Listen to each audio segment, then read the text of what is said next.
Olá, pessoal, sejam muito bem-vindos, sejam muito bem-vindas a mais uma aula de Química. Eu sou o professor Josenilson e hoje nós daremos continuidade ao nosso estudo sobre os átomos, sobre a atomística. Inicialmente, vamos relembrar alguns conceitos das aulas anteriores e nessa aula especificamente falando, nós iremos resolver alguns itens, tá? Então, vamos lá comigo na tela.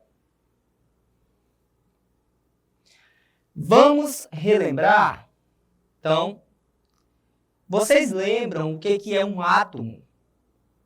Espera aí, átomo é matéria, ok, é aquilo que compõe a matéria, certo? Tem peso, tem massa, logo tem volume.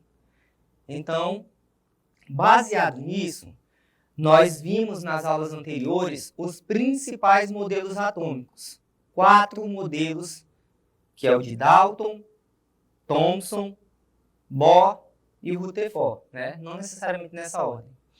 Mas esses 4 modelos, eles estudaram como era que funcionava a matéria e quais as possíveis explicações para tudo que nós conhecemos, né? As substâncias.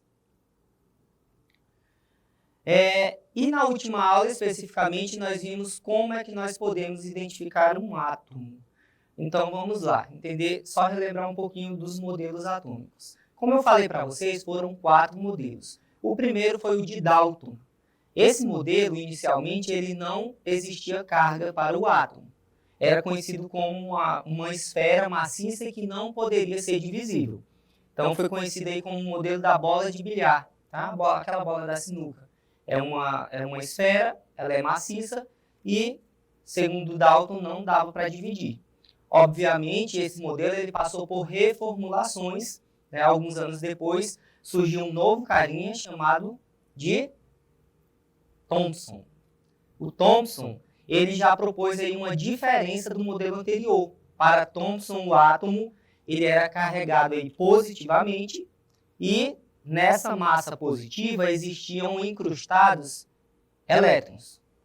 Então, essa foi a grande sacada de Thomson. O átomo que antes ele era considerado neutro, não tinha cargas, para Thomson surgiram cargas. Só que existiam alguns problemas, como por exemplo, como é que uma massa positiva vai estar junta com a negativa e não dá atrito, não dá choque, não destrói a matéria. Isso destrói a matéria. Então, esse modelo ele não se sustentou por causa disso. Então, alguns anos depois, surgiu outro cientista, que aí nós vimos que foi o Rutherford. Rutherford, ele também continuava com a ideia de que o átomo possuía cargas. Carga positiva, carga negativa. Só que aí a diferença de Rutherford para os anteriores é que no átomo existia um núcleo. Esse núcleo ele estava dotado de cargas positivas, que são os prótons, e ao redor do núcleo tinham os elétrons girando, tá? Só que existia um grande problema também no modelo de Rutherford. Ele não explicava o porquê que esse giro dos elétrons, a energia não ia diminuindo até chocar com o núcleo. Não existia essa explicação.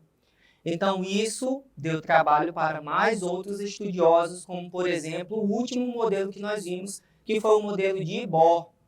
Nesse modelo, os elétrons continuavam girando em órbitas, que ele chamou de órbitas estacionárias. São 7 camadas, que diz os níveis de energia de um elétron. E os elétrons eles não eram atraídos para o núcleo do átomo devido ao salto quântico, né? De uma camada interna para uma mais externa. É só lembrar a cebola. Parte uma cebola de cabeça, lá ela vai ter o núcleo e vai ter os anéis, tá? Os anéis seriam representando aí as camadas estacionárias. Então, quando um elétron está num anel mais interno, mais próximo do núcleo, e ele salta para um mais externo, ele vai adquirindo energia. Adquire, até chegar num ponto que ele vai ter que retornar para a sua camada de origem. E quando ele retorna, nós vimos na aula passada, que ele vai ter que se desfazer dessa energia acumulada. Ele vai se desfazer como? Por meio da emissão de fóton, que é o comprimento de luz que nós enxergamos, né, no nosso espectro visível, são as cores. Aí, como exemplo, eu dei para vocês os fogos de artifício. Então, aquelas cores diversas lá, azul, violeta, verde, amarelo, laranja, nada mais é do que a dança de elétrons para lá e para cá, sendo excitados para uma camada mais externa e retornando para a sua camada fundamental e emitindo o fóton que nós observamos aí na cor visível do espectro. Certinho? E na última aula também eu falei sobre como identificar um átomo. Como é que eu escrevo? Por símbolos. Esses símbolos provêm do português? Não. Eles vão provir de onde? Do latim. Então, aí o exemplo que eu trouxe para vocês foi o aurum, que ele é escrito no latim dessa forma, então por isso que o símbolo é AU, representando aí o ouro, tá? Todos vão divergir com a escrita em português? Não. Por exemplo, o carbono, ele é escrito com a letra C maiúscula, e aí bate certinho, certo? Mas nem todas as vezes vai coincidir. Então, a explicação é isso, é porque vem do latim. Certo, entendi como é que eu represento um átomo, por letras maiúsculas. Então, C maiúsculo é o carbono, e se tiver uma letra maiúscula e uma minúscula do lado, aí vai ser um único átomo, não são dois. Então, por exemplo, se você estiver numa situação que você tem um C maiúsculo e um O minúsculo, aí você vai ter um elemento chamado cobalto, e não um carbono e um oxigênio. Para ser um carbono e um oxigênio, teria que ser duas letras maiúsculas, C maiúsculo, O maiúsculo. Além dessa simbologia, eu expliquei para vocês acerca das moléculas, que é a junção, é a combinação de vários átomos, e na fórmula química vai dizer acerca da quantidade, da proporção, tá? Finalizamos então com as semelhanças atômicas, que existem átomos que têm a mesma massa, são os isóbaros, tem o mesmo número de nêutrons, que são os isótonos, com N, tem o mesmo número de elétrons, são os isoeletrônicos, e o mesmo número de prótons, são os isótopos, com P. Então, isótopo, isóbaro, isótono e isoeletrônico, tá? Então, na aula de hoje, vamos iniciar a resolução de itens baseado nesses conceitos que eu refresquei agora a memória de vocês. Então, vamos lá comigo na tela. Essa questão eu tirei da banca IFMT, que é o Instituto Federal do Mato Grosso, tá? Do ano passado. Os átomos são componentes fundamentais da matéria. Eles são o ponto central da química, no sentido de que quase todos os fenômenos químicos podem ser explicados em termos das propriedades dos átomos. Compreende-se como modelos atômicos a representação e explicação das características atômicas que foram apresentadas por cientistas no intuito de esclarecer como a matéria está estruturada. As ideias centrais dos principais modelos atômicos são: primeiro, cada átomo representa um núcleo maciço contendo cargas positivas. As cargas negativas se movimentam em camadas circulares cuja energia é definida.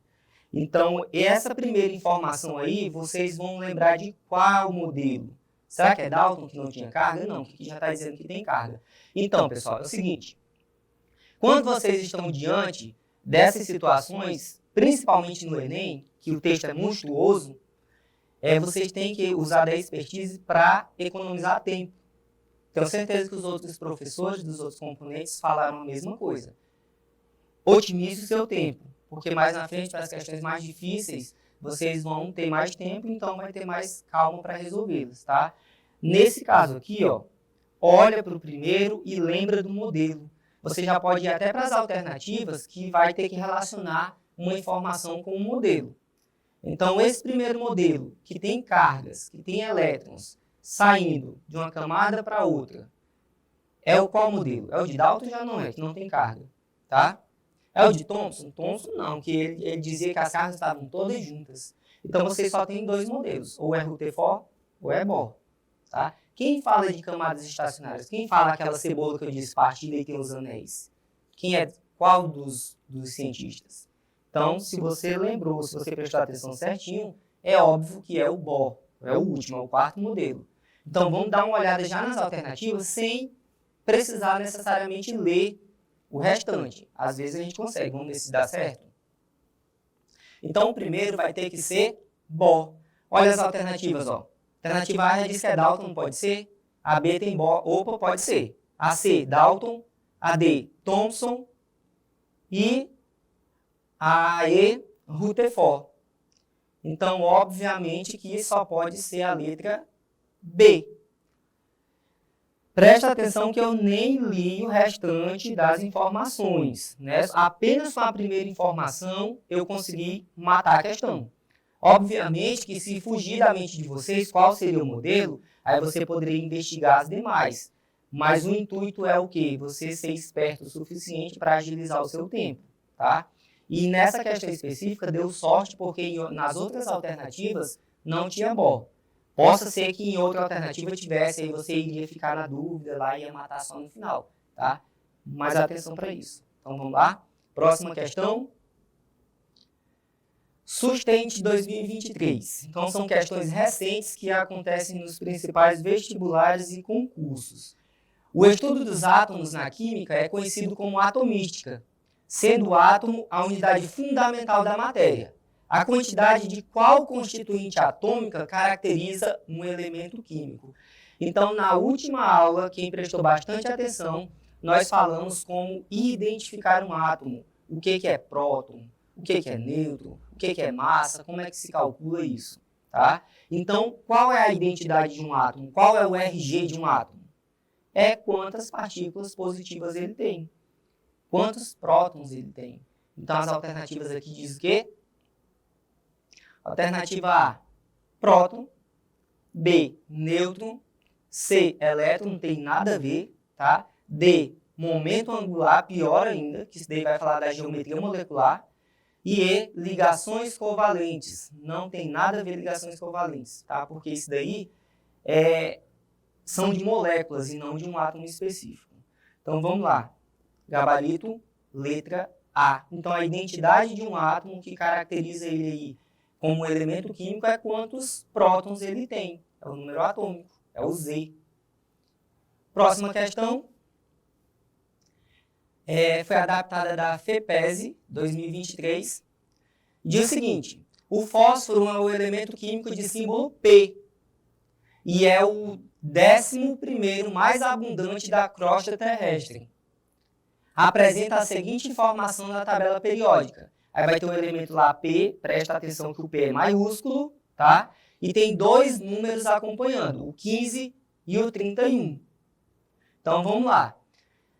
Eu expliquei para vocês que a tabela mais básica possível, a mais simples, pelo menos dois valores ela vai te informar junto com a simbologia de um átomo. Um vai ser a massa e o outro vai ser o número atômico. Como é que eu vou saber? Será que é os que estão para a direita, os que estão para a esquerda, o que está em cima, o que é embaixo? Como que eu vou saber isso? Aí eu expliquei para vocês que vocês vão sempre levar em consideração o maior número, vai ser o número da massa. Porque a massa é a soma de duas outras coisas. É a soma de prótons com nêutron. Então não tem como ser um número inferior ao número de prótons. Certinho? Então vamos lá. Assinale a alternativa que indica corretamente a composição nuclear que o átomo do elemento químico fósforo apresenta. Alternativa A, 15 prótons. Aí eu falei para vocês que o menor número é o próton. Beleza. Só que a B também diz 15. A C, 15. Então a gente descarta D e E. Tá? Ainda na alternativa A, 16 nêutrons. Como é que eu vou saber se é 16 nêutrons? Aí tem que lembrar da formulazinha que eu expliquei. A, que é a massa, ela vai ser igual a P mais N. P mais N. Que é ou Z, tá? Pode ser Z ou P, tanto faz. Então, Z mais N vai ser igual a massa. Então, se eu sei a massa, que está lá na questão do elemento químico, e se eu sei o número atômico, é só pegar a massa e subtrair pelo número atômico, que eu sei o número de nêutrons. Aí a gente consegue saber se a alternativa A está certa ou não. Então, vamos lá, tentar resolver. Então, nesse sentido, eu teria 31, que é a massa, menos 15. 31 menos 15 dá quanto? 16. Opa, então já achei o gabarito da minha questão, tá? Por que não pode ser a B? Está dizendo que tem 15 elétrons. Como é que eu sei que é 15? Aí aqui, pessoal, nós falamos também um pouco a respeito de um átomo quando ele é nêutron. O que é um átomo neutro? Cargas positivas é igual a negativa. Então, não vai ter um maisinho e nem um menusinho em cima do átomo. Então, isso significa que ele está neutro. Se aqui a questão está informando que o fósforo tem 15 prótons, então automaticamente ele tem 15 elétrons, tá? Então, até aqui a B está correta. Vamos continuar. Só que aí diz que tem 30 nêutrons, então está completamente errada. AC, 15 prótons, ok, 15 elétrons, ok, e 31 nêutrons, errada. Então, por isso que a gente fica com a alternativa A. Certinho? Próxima questão, foi adaptada da FEPES 2023. A esmeralda é uma das gemas de maior valor do mercado. A esmeralda é classificada como um ciclosilicato de alumínio e berílio de fórmula Be3, que é o berílio, Al2, que é o alumínio, Si, que é o silício, e o O, que é o oxigênio, O3, entre parênteses 6. Assinale a alternativa que apresenta o número exato de cada átomo da esmeralda. Essa questão aqui, ela a princípio ela parece ser bem complicada, bem difícil. Só que na realidade não é. É só você olhar para a fórmula química e você saber quantos átomos tem de cada um. Lembrando que uma letra maiúscula com uma minúscula é um átomo só. Tipo a L, A maiúscula, L minúscula, é um átomo. Qual é o númerozinho que está acompanhado do AL? É o 2, então significa que você tem 2 átomos de alumínio, tá? E aquilo que está entre parênteses e no final tem um número, significa que tudo que está dentro do parênteses está sendo multiplicado por aquele número. E aí você sai contando quantos átomos na realidade a fórmula química tem. Vamos lá então. A alternativa A diz que são 3 berílio. Se você observar exatamente 3 berílio lá, ó, na fórmula. 2 alumínios. Tem 2 alumínios? Ok. Silício tem 1. Tem 1 dentro dos parênteses, mas fora tem o número 6. Então é 6 vezes 1, tem 6 silício, não pode ser A. B, 18 berílio. Nada a ver, só tem 3. C, 1 berílio. Também nós acabamos de ver que tem 3. D, nós temos 6 berílio 3? Não, nada a ver, tá? Alternativa E, 3 berílio, bateu, 2 alumínios, ok. O silício eu tenho 6, ok. E o oxigênio eu tenho 18. Não, professor, só tem 3, olha lá, ó, 3, né? Mas aí lembra que eu falei que o 6 está multiplicando todo mundo de dentro. 6 vezes 3, 18. Então, nosso gabarito, alternativa E. Para finalizar, nós temos aí uma questão do Instituto Avança São Paulo, do ano passado. Considere um elemento químico genericamente nomeado de X. Sua massa é igual a 56. E o número de nêutrons é igual a 30. O número de elétrons desse elemento em estado X2+ será. Então, lembrando, o que é o número de elétrons? É exatamente o número de prótons, se o átomo tiver nêutron, tá? A massa ele está dizendo que é 56 e o número de nêutron é 30. Para a gente saber o número de prótons, a gente vai ter que fazer o quê? Usar a fórmula A. A gente vai ter que usar a fórmula A é igual Z mais N. Eu quero saber o Z. Então, o N vai passar subtraindo a massa, tá? Então, vai ficar 56 menos 30. Vai dar um valor de quê? 26. Não é isso? 26. Só que o elemento químico está no estado X2+. Ou seja, ele tem 2 cargas positivas a mais.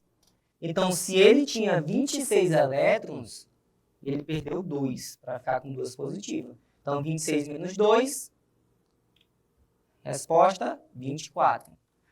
Galerinha, então é isso. Espero que foram bastante questões. Eu acho que deu de frisar bem o que nós vimos nas últimas aulas. Aguardo vocês nas próximas aulas. E é isso, sucesso!